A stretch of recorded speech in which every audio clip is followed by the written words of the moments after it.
Okay, this, I fear, is going to be a long one, and I might, for the sake of my sanity during editing, have to break it into two parts.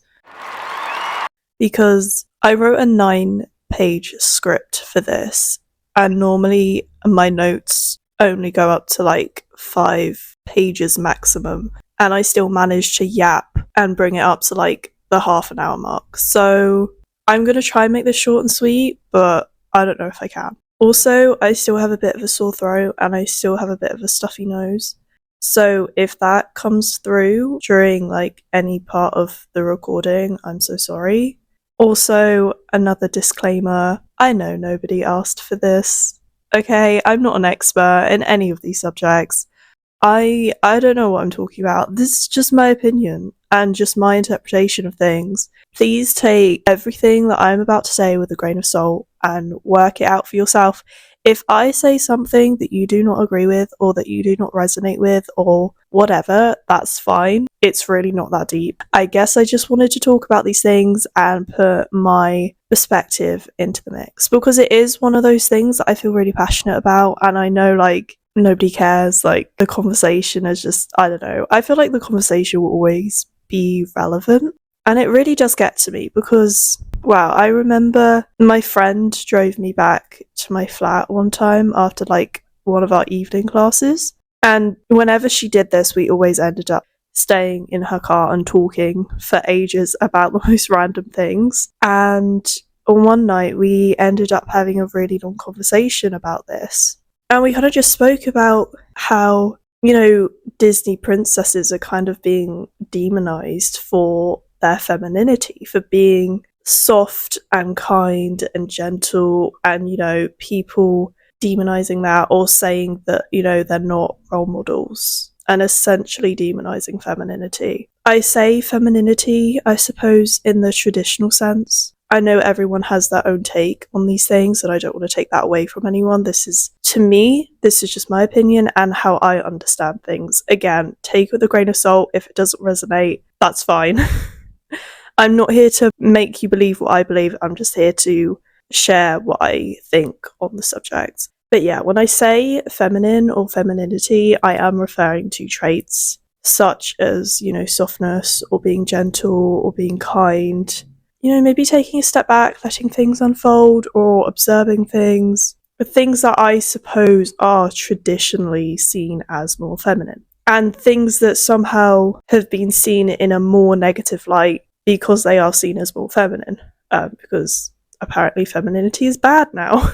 And it's not the fact that these traits are negative, but rather the fact that they are associated with femininity, and for some reason society still thinks to a certain degree that femininity is bad or that it makes you weak, and by that logic we then think that masculinity, or things that are typically associated with masculinity, as quote strong, when really all of these traits, whether they are quote feminine or masculine, when practiced with balance with each other and in a healthy way, are actually all positive, and they actually all help us in some way, and we all need them. When I first got into spirituality, I came across the idea of, the masculine and the feminine, these two energies and what they mean, and how we might all individually perhaps be more of the other, but we still need both energies to live and grow and experience a balanced lifestyle. So, as I understand it, and I would just like to take a moment to pause and point out that I am not saying that there are only two genders and that you have to pick one or whatever, okay? This is about energy, not gender, okay? I'm not saying that there is only man and only woman. If you're here and you're non-binary or don't want to put a label on it, or you're still figuring it out, that's fine. You're safe here, you are loved here, I acknowledge you and I see you. This is not what I'm talking about, okay? I'm talking about energies, not gender.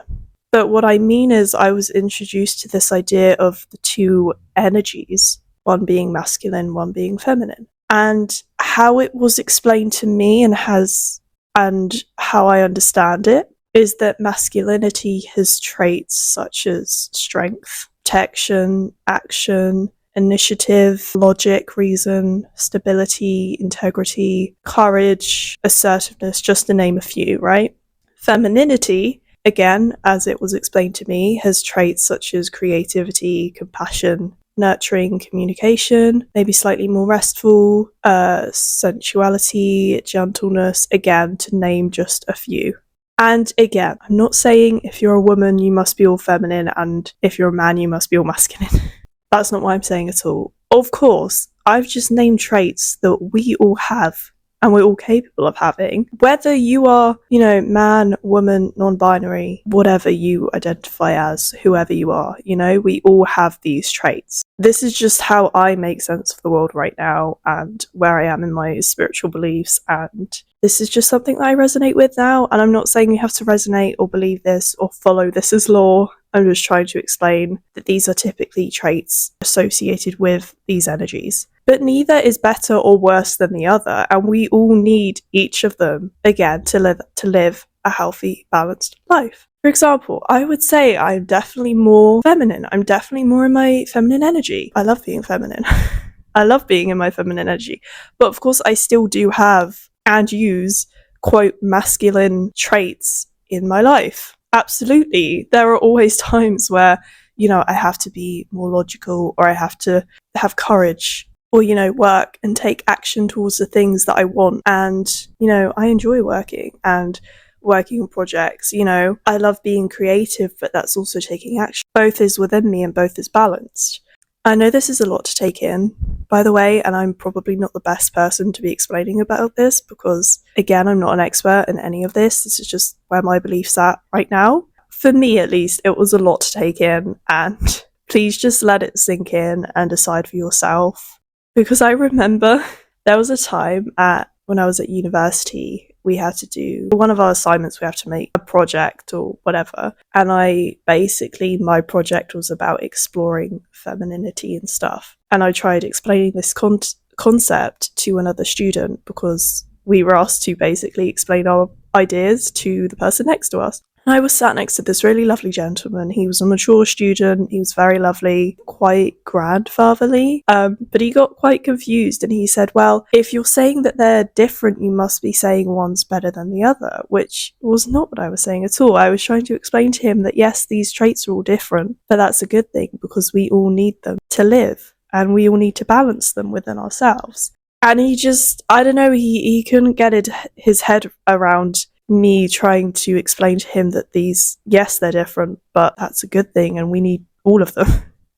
I just think that when people bring up femininity and masculinity, they automatically apply it to gender, or they automatically assume that just because I'm a woman, I'm going to believe that femininity is better, which I don't, by the way. I believe that each is equal and important and each should be celebrated. I also think people get defensive and perhaps more women than men, because I'll say that being kind or being gentle is feminine and they'll get offended because they think I'm putting them down, because they believe I'm, turning my nose up at these traits or that I'm insulting them, because these traits are widely believed to be negative or widely looked down upon still in society because they still are viewed as weak.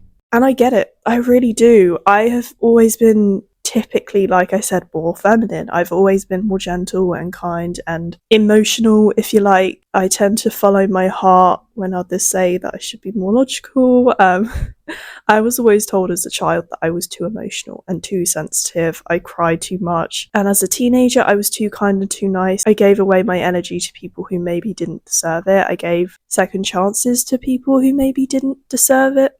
I have always been not so physically strong, and I've always had quite a soft, quiet voice, which again, a lot of people made fun of me for, underestimated me for. So as a child, and even honestly a little bit now, I found myself feeling weak and ashamed and embarrassed of myself and of these traits that were so strong and apparent within me. I just had this idea built into me that I was just weak and, feminine, and I couldn't really do anything about it. And in turn, I lost a bit of myself. I lost a bit of my sparkle and who I was and what I loved. And, when I was little, I loved the colour pink. And I had my sparkly pink feather boa from Toys R Us and my Hannah Montana microphone, even though we didn't have Disney Channel. And I would, I was going to be a pop star and wear pink all the time when I wasn't grown up. And oh my gosh, when the music channel played Prima Donna by Marina, I died. Like, that was my jam. That music video was my everything. And when I saw it, I was like, heck yeah, that is what I want to be when I grow up.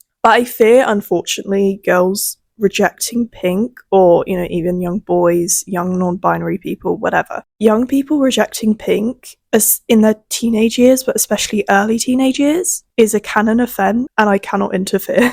Because when we're young, we're living our best lives, right? Or at least we should be.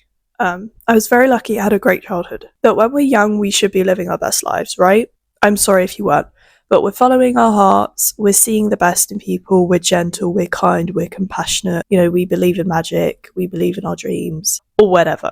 We're in touch with our emotions, or at least I was, and maybe, people more in their feminine will be as well. But because people shame us and criticize us, make fun of us, make us feel embarrassed, skewer our sense of ourselves and our sense of what it means to be traditionally feminine, we tend to then reject everything quote feminine.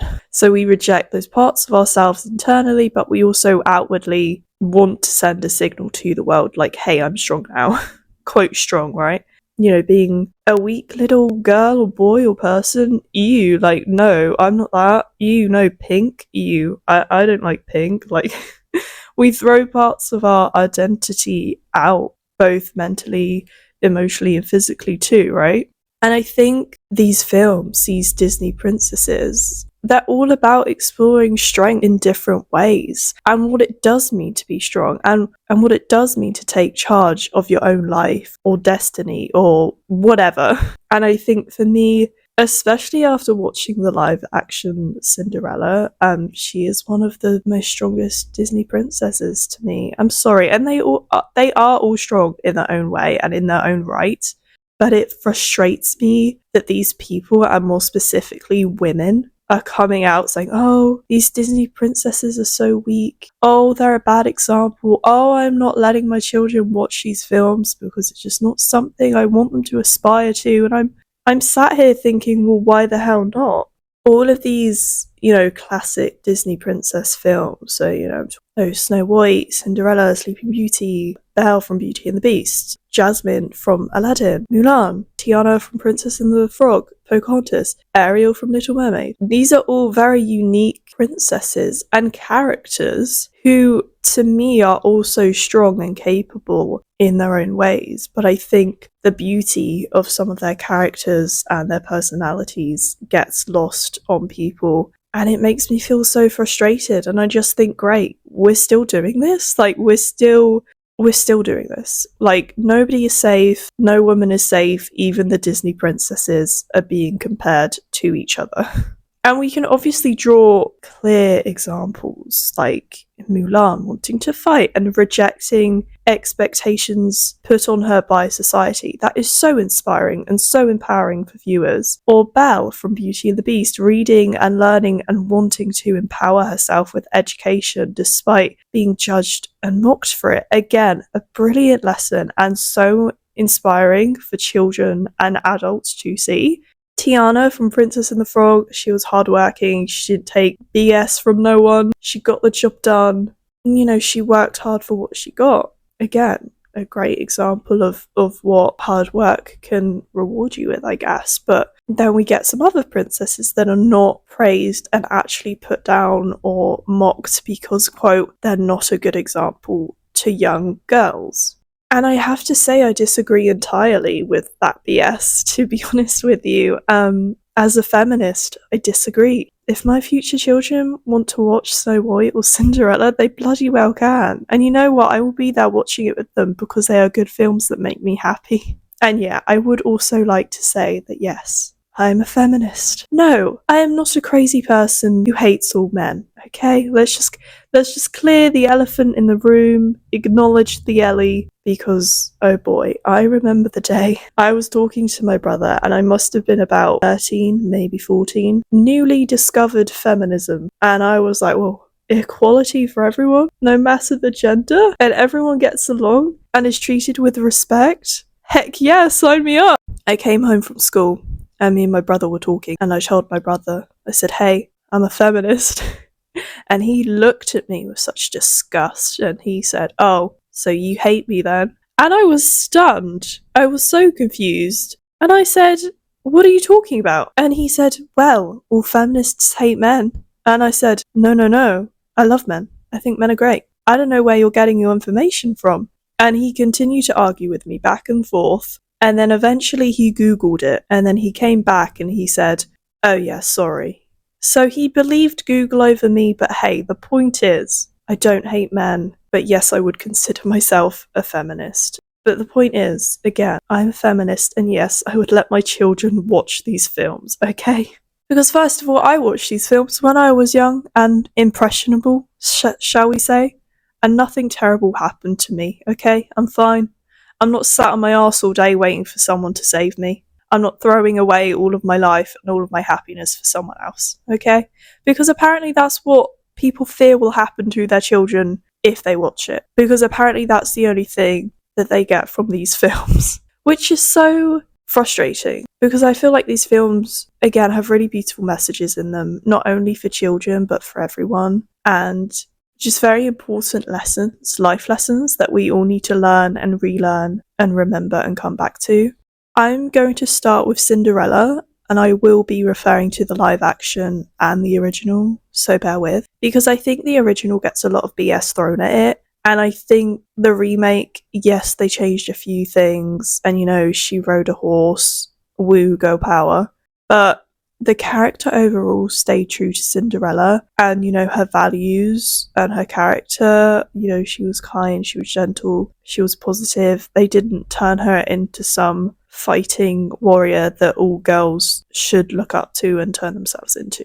And I think a lot of people confuse Cinderella for being a pushover or for being too submissive or weak, or, you know, well, she just scrubbed the floors and then a man showed up and saved her.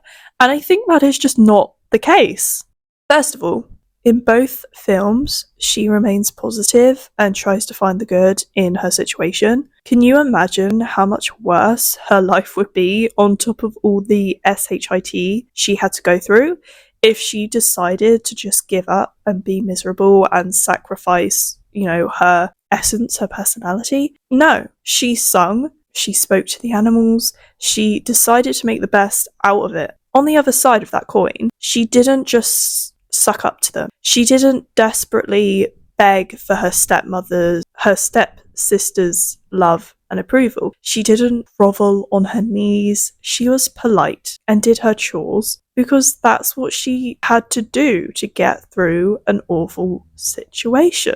And then when there was an opportunity to leave and experience something new and wear something nice, she took action to get what she wanted. You know, she had a goal in mind and she took charge of things herself. She didn't wait for someone else to get her a dress. She didn't stress about like, oh my gosh, this is impossible because I've got just so much to do and, you know, what am I going to wear? And they're never going to let me go. She was like, no, I want to go to this party. I'm going to this party. I'll figure it out. She aimed to get her chores done early. She planned to make a dress, or in the live action, she found her mother's old dress. She thought everything through. She didn't rely on anyone else. She took destiny or her life into her own hands and she seized an opportunity. Also, when she is busy doing her chores, the mice help her make the dress, which is also another little lovely reminder that if you are kind and put good energy out, chances are it will find a way back to you. Because if she was a horrible little brat, do you think those mice would have made that dress for her?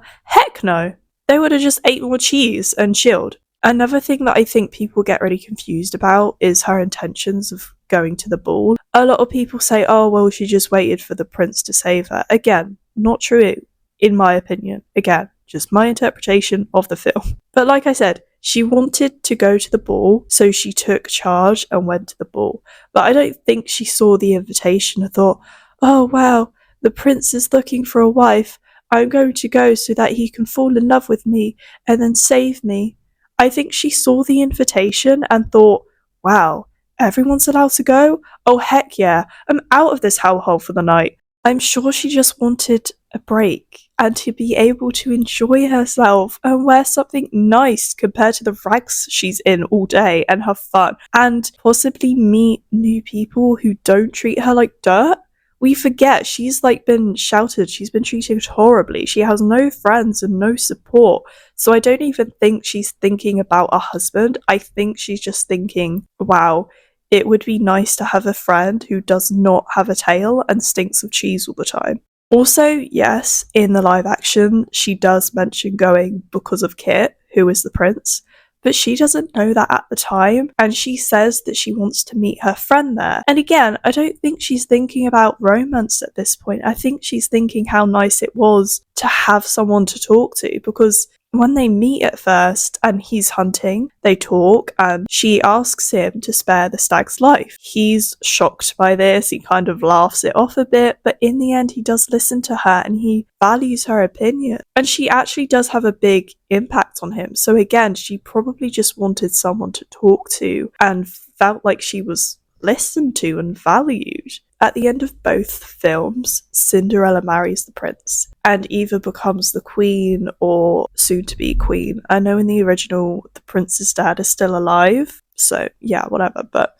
to me, this was such a happy ending, and not only because, you know, true love and all of that, but because now Cinderella has been placed in a position of power. She has been placed in a loving home, you know, where she can experience respect and is valued. Her voice is going to be heard. She is going to inspire kindness and strength in her own way. It literally says at the end of the live action, you know, they were the fairest rulers, all of that. And she is essentially now a leader who has been given a voice. You know, and I know some will say, oh, well, you know, realistically, you know, how much power is she going to be having in this time, or, you know, no one's going to listen to a woman or whatever. And to that I will say, how realistic is a pumpkin turning into a carriage and my sewing a dress? So sit down. My point is, and I think this is my point overall, is that I don't ever remember being sat there as a child going, oh, she's so weak. Oh, what an embarrassment to women. Oh, mother, how dare you make me watch this muck? Quickly put on Mulan.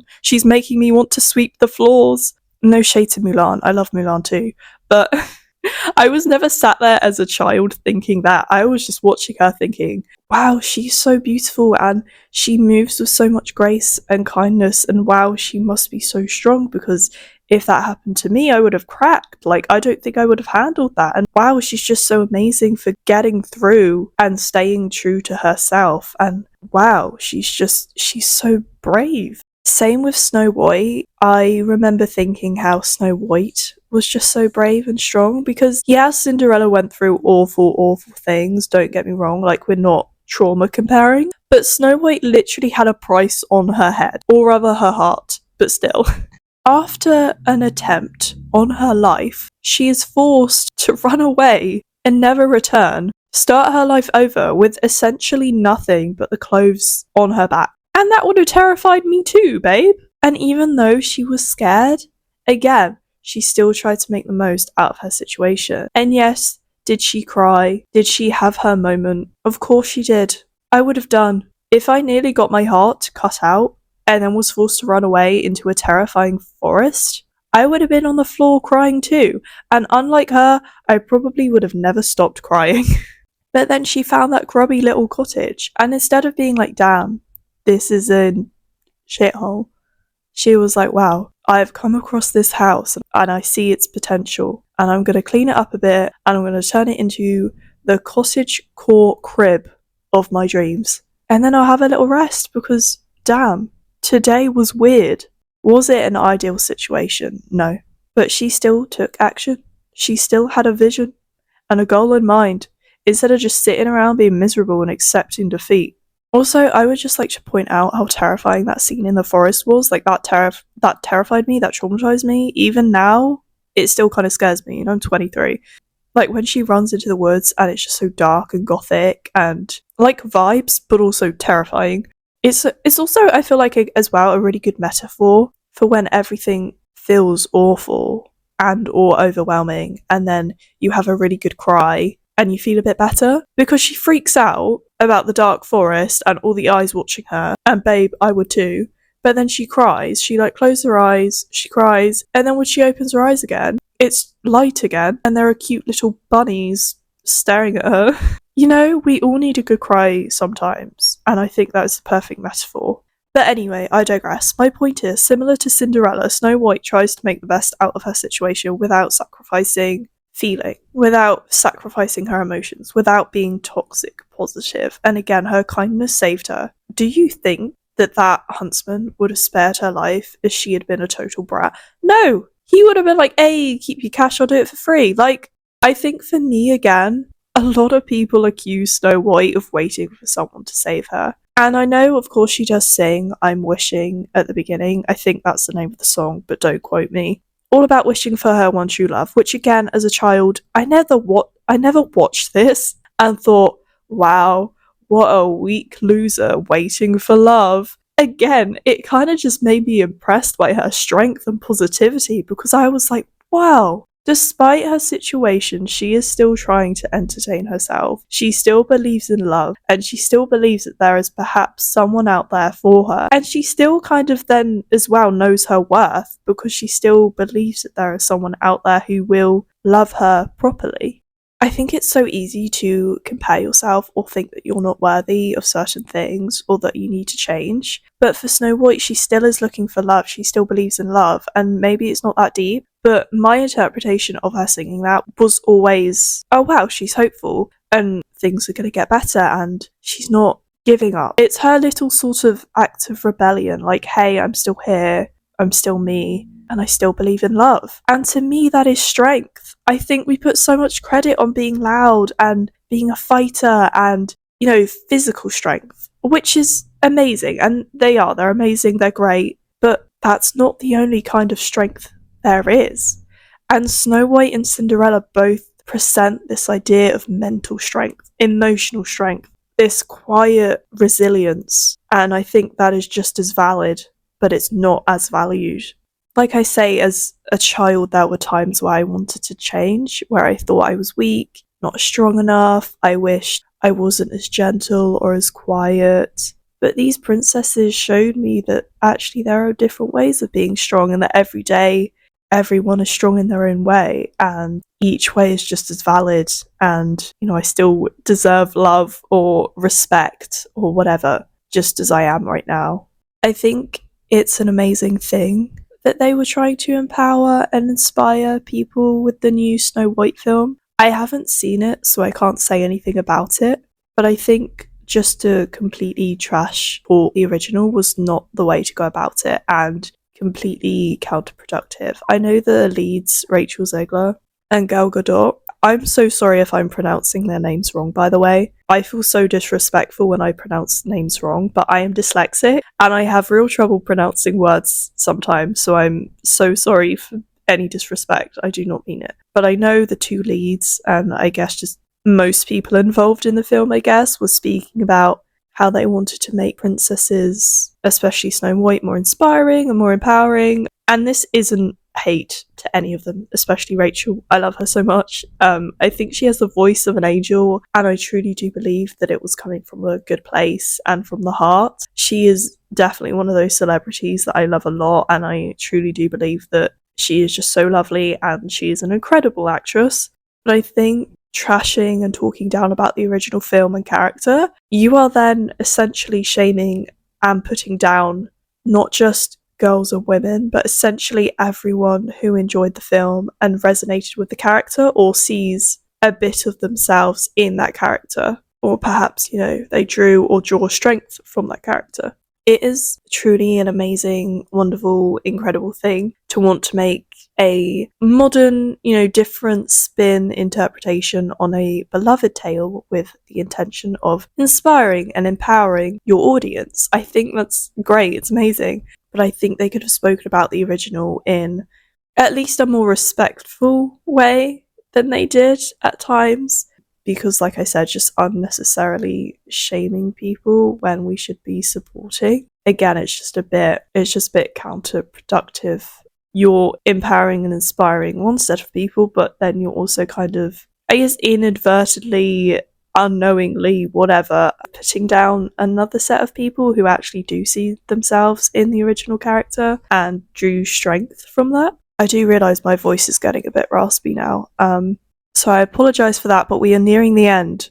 I'd like to come back to Cinderella, specifically the live action one, for a bit.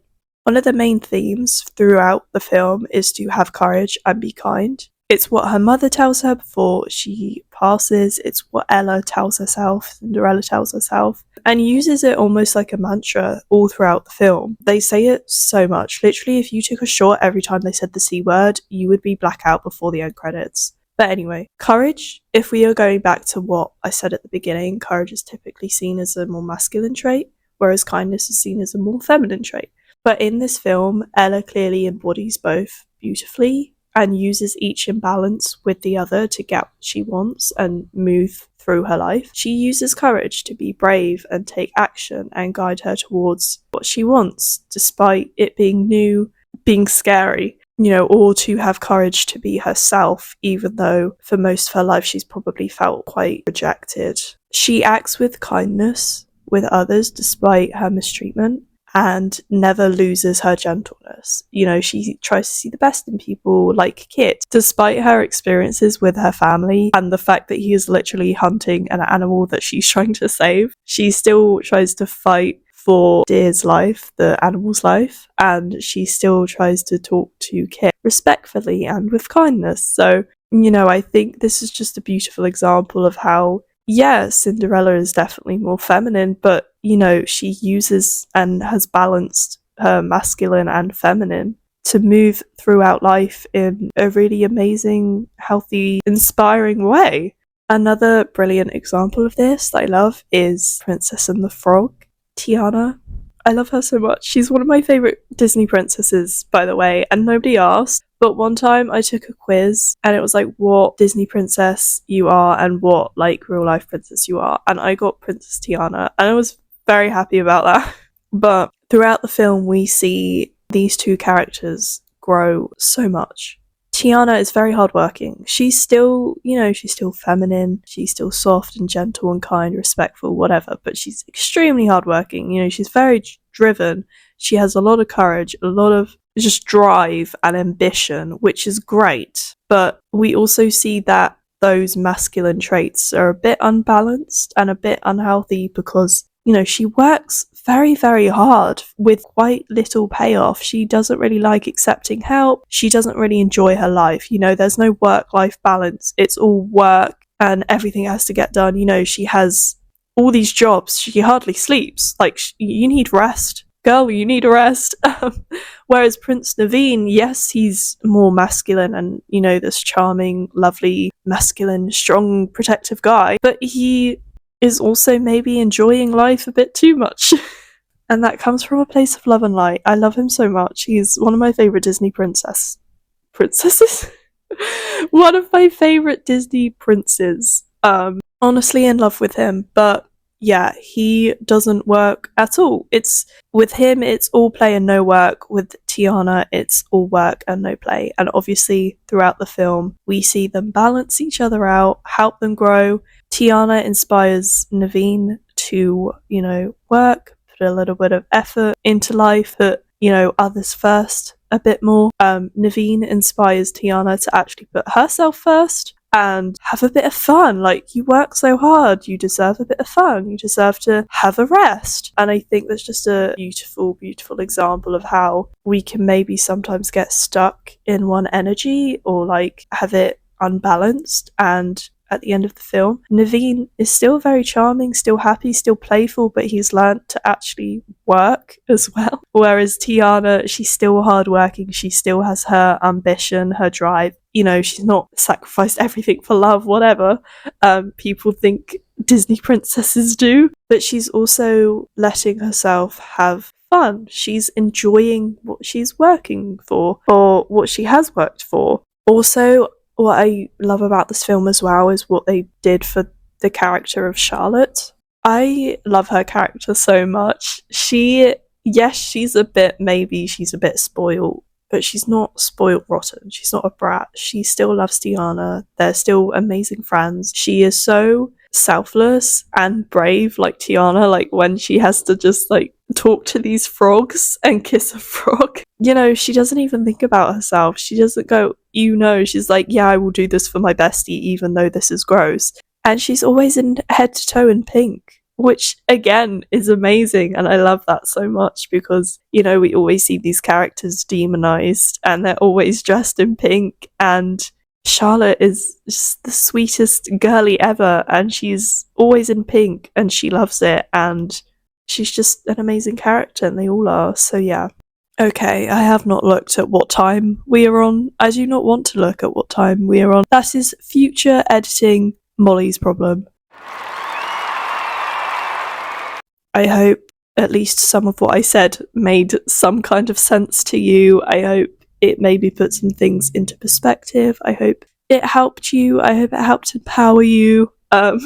You know, obviously these are just my interpretations. These are just my thoughts and feelings. Take it with a grain of salt. And yeah, I think it's just all about perspective, and it's just all about the way you see things. So yeah, I have been yapping for far too long. I know I have. I can feel it. So I will let everybody go now. I will let you go. Have an amazing night, day, evening, afternoon, morning, whenever you're watching this.